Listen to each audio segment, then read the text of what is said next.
आकाशवाणी का नाम सुनते ही उन पौराणिक आख्यानों का स्मरण हो आता है जिनके घटित होने में आकाशवाणी की महती भूमिका हुआ करती थी। वह आकाशवाणी दैव निर्मित हुआ करती थी, विशिष्ट उद्देश्यों की पूर्ति के लिए यदा कदा उच्चारित हुआ करती थी। वर्तमान समय में हमें आकाशवाणी शब्द से जिस प्रसारण तंत्र का बोध होता है वह मानव निर्मित है और मानवीय आवश्यकताओं की पूर्ति के लिए पूर्णतया समर्पित है। आकाशवाणी, जिसे ऑल इंडिया रेडियो भी कहा जाता है, प्रसार भारती के अधीन एक भारतीय लोक सेवा प्रसारक है जो सूचना, शिक्षा और मनोरंजन प्रदान करने के लिए सतत प्रयत्नशील रहा करता है। यह कार्यक्रमों के माध्यम से विभिन्न विषयों पर जागरूकता का प्रसार तो करता ही है, जन सामान्य को उनके अधिकारों के प्रति भी जागरूक करता है। आज भारत देश में आकाशवाणी के ऐसे ही 470 प्रसारण केंद्र कार्यशील हैं जो भारत के 92% भौगोलिक क्षेत्र तथा 99% आबादी को अपने प्रसारण से आच्छादित करते हैं।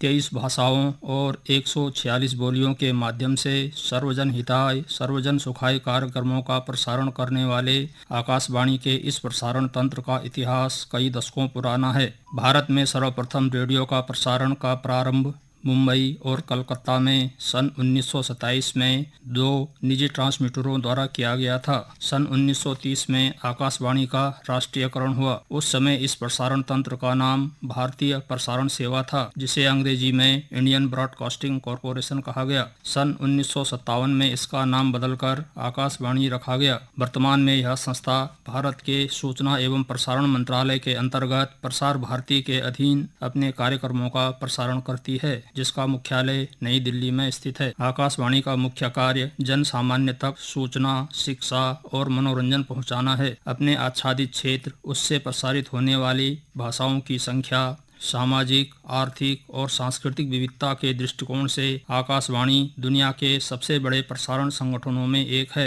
आकाशवाणी द्वारा प्रसारित होने वाले कार्यक्रमों को हम मुख्यतया 3 भागों में बांट सकते हैं। पहला स्तर राष्ट्रीय प्रसारण सेवा का है, जिसके अंतर्गत राष्ट्रीय महत्व के कार्यक्रमों, संगीत, समाचार, समसामयिक विषयों का प्रसारण मुख्य रूप से किया जाता है। दूसरा स्तर क्षेत्रीय प्रसारण का है, जिसमें क्षेत्र विशेष की संस्कृति, परंपराओं, रुचियों व आवश्यकताओं पर आधारित कार्यक्रमों जैसे कृषि और ग्राम विकास से संबंधित कार्यक्रमों का प्रसारण किया जाता है। तीसरा प्रसारण विविध भारती और एफएम के रूप में है, जिनके कार्यक्रम मुख्यतया युवाओं की रुचियों पर आधारित होते हैं। समाज के निर्माण में आकाशवाणी की सदैव से महती भूमिका रही है। दूर दराज के क्षेत्रों में जहां बुनियादी सुविधाओं का अभाव हुआ करता था, दैनंदिन समाचारों का त्वरित प्रसारण करने में आकाशवाणी ही एकमेव माध्यम हुआ करता था।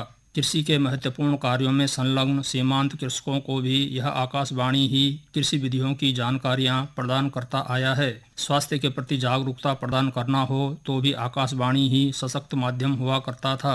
कोरोना काल इसका सबसे बड़ा उदाहरण है।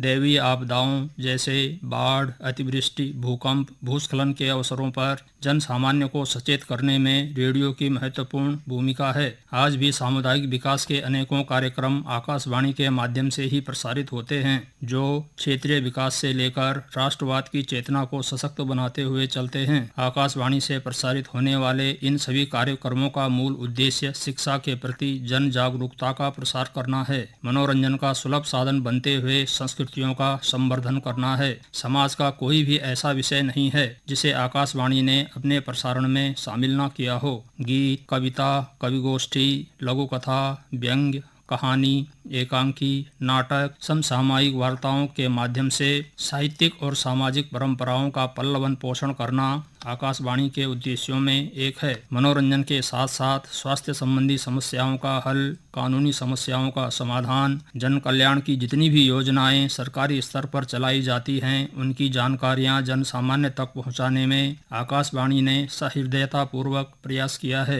यही नहीं, आकाशवाणी ने समय समय पर विद्यार्थियों के लिए विभिन्न प्रकार के शैक्षिक कार्यक्रमों का संचालन किया है, जिनके अंतर्गत पाठ्यक्रमों पर आधारित कक्षाएं, मॉडल प्रश्न पत्र, बोर्ड परीक्षाओं की तैयारी, इंजीनियरिंग और मेडिकल प्रवेश परीक्षाओं की तैयारी, स्टोरी टेलिंग और क्विज प्रतियोगिताएं शामिल हैं। शिक्षावाणी योजना इसी शैक्षिक कार्यक्रम का अंग है। परीक्षा पर चर्चा कार्यक्रम परीक्षार्थियों में उत्साह का संवर्धन करने का महत्वपूर्ण विचार है। इन्हीं कार्यक्रमों के परिणाम स्वरूप सामाजिक जागरूकता, शिक्षा का प्रसार, सामुदायिक विकास, कृषि, स्वास्थ्य एवं संस्कृतियों का संरक्षण, राजभाषा का प्रचार प्रसार, क्षेत्रीय भाषाओं का प्रसार, जनमन से संवाद और ग्रामीण विकास में आकाशवाणी का योगदान अविस्मरणीय है। प्रधानमंत्री जी द्वारा प्रतिमाह की जाने वाली मन की बात कार्यक्रम ने भी एक दूसरे के व्यक्तित्व को दिव्य, भव्य और हृदयग्राही बनाया है। यदि बात पर्वतीय समाज की उन्नयन की करें तो आकाशवाणी की गरिमा अपने चरमोत्कर्ष को प्राप्त कर जाती है।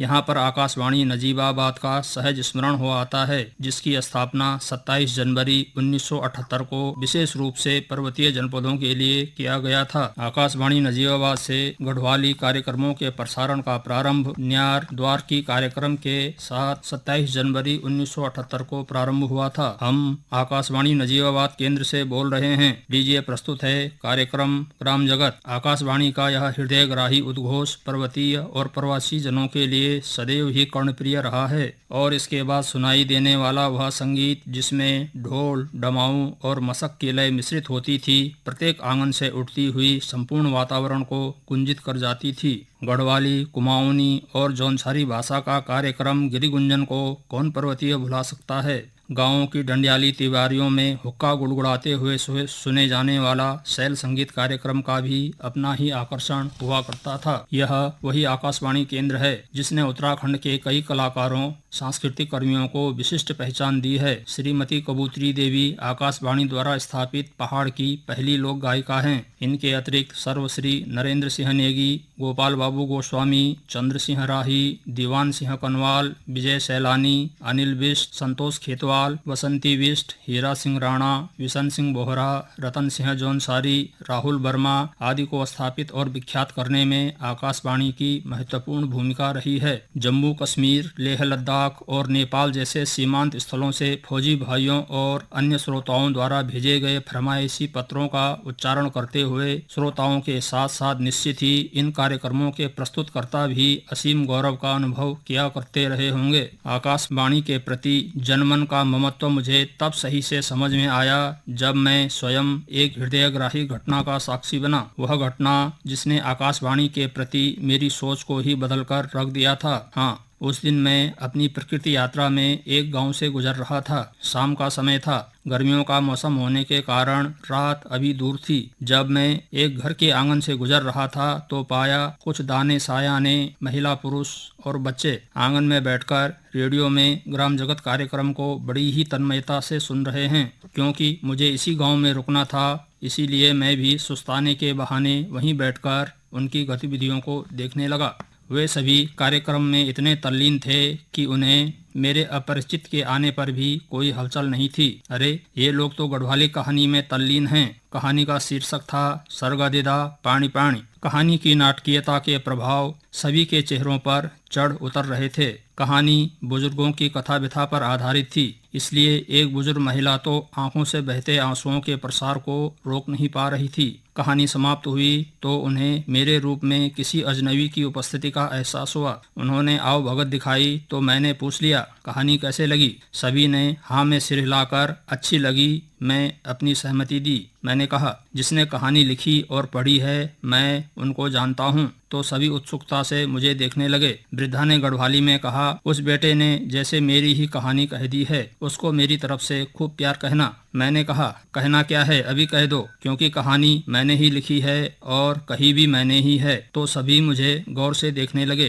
किसी को यकीन नहीं हो पा रहा था कि कहानी का लेखक मैं ही हूँ। वास्तव में रेडियो पर कार्यक्रम प्रसारित करने वाले लोगों की जो भव्य छवि उन्होंने अपने मनों में बना ली थी, उसके विपरीत मैं कहीं सामान्य सा सिद्ध हो रहा था। अंततः मैं उन्हें विश्वास दिलाने में सफल हुआ तो उन्होंने पास आकर मुझे खूब लाड प्यार दिया, अपने असीम आशीर्वाद से नहला दिया। आकाशवाणी का जो ध्येय वाक्य बहुजन हिताय बहुजन सुखाय है, अपने आप में कितना सटीक व सार्थक है। तभी ठीक से समझ में आया कि लोग अपने रेडियो को हृदय से लगाकर क्यों रखते हैं। उसे इंसानों की ही तरह रंग बिरंगे कपड़े पहनाकर क्यों रखते हैं? खेतों के मुंडेर में बतियाता रेडियो कृषि में संलग्न लोगों के लिए निर्जीव वस्तु नहीं, सजीव प्राणी हुआ करता है। गोचारण के लिए अथवा पशुओं के आहार के लिए वनों में गए पुरुष प्राणियों के लिए जहाँ वह मनोरंजन का साधन हुआ करता है, वहीं महिलाओं के लिए उनके सुख दुख में सहभागी बनता हुआ उनके अपनों की याद से उत्पन्न खुद का विसर्जन भी किया करता है। वह उनसे तब बतियाता है जब कोई नहीं हुआ करता है। उनके अतृप्त भावों को तब तृप्त करता है जब अपने कहे जाने वाले लोग कहीं दूर हुआ करते हैं। फिर वह समय भी आया जब आकाशवाणी परिवार में एक नए सदस्य का आगमन हुआ। जी हाँ, मैं आकाशवाणी देहरादून की ही बात कर रहा हूँ। 29 जून 2017 को देहरादून आकाशवाणी केंद्र का विधिवत उद्घाटन हुआ और प्रसारण का कार्य भी प्रारंभ हुआ। इसके साथ ही आकाशवाणी नजीबाबाद से पर्वतीय अंचलों के लिए प्रसारित होने वाले लोकप्रिय कार्यक्रमों को देहरादून आकाशवाणी में स्थानांतरित कर दिया गया। तब से लेकर आकाशवाणी देहरादून केंद्र ही पर्वतों की वाणी बन गया है। आकाशवाणी देहरादून से प्रातः 5:55 से रात्रि 11:10 तक प्रसारित होने वाले कार्यक्रमों में क्षेत्रीय भाषा के समाचार, ग्राम जगत, गांव गुठियार, किलकारी आदि खासे लोकप्रिय कार्यक्रम हैं। देहरादून जनपद ही नहीं, पौड़ी, चमोली, टिहरी, उत्तरकाशी और हरिद्वार जनपद इस प्रसारण केंद्र से आच्छादित है। हिंदी और क्षेत्रीय भाषाओं के अतिरिक्त अंग्रेजी, उर्दू और संस्कृत भाषा में भी आकाशवाणी देहरादून से कार्यक्रमों का प्रसारण किया जाता है। सोशल मीडिया की चकाचौंध में अपने अस्तित्व खो रही वर्तमान पीढ़ी को क्षेत्रीय भाषाओं में प्रसारित होने वाले कार्यक्रम जहां अपनी जड़ों से जोड़ने का महनीय कार्य करते हैं, बोली भाषा के साथ धार्मिक व सांस्कृतिक परंपराओं से भी परिचित होने का सुअवसर प्रदान करते हैं। आकाशवाणी देहरादून प्रतिवर्ष 29 जून को अपना स्थापना दिवस मनाता है। इस अवसर पर आकाशवाणी परिवार जब अपनी स्वर्णिम यात्रा का अवलोकन करता होगा तब निश्चय ही उसके अतीत की अनमोल उपलब्धियां उनको गौरवान्वित कर देती होंगी। हमें आशा ही नहीं, पूर्ण विश्वास है कि आगे भी एक सुनहरा भविष्य बड़े ही उत्साह से उनकी प्रतीक्षा कर रहा है। इस विश्वास के साथ अपने वक्तव्य को विराम देते हैं कि घटनाओं की चकाचौंध पूर्ण प्रस्तुति करना कभी भी आकाशवाणी की प्रवृत्ति में नहीं रहा है। छद्म आवरण ओढ़कर समाज को गुमराह करना कभी भी आकाशवाणी का स्वभाव नहीं रहा है। जय उत्तराखंड, जय भारत।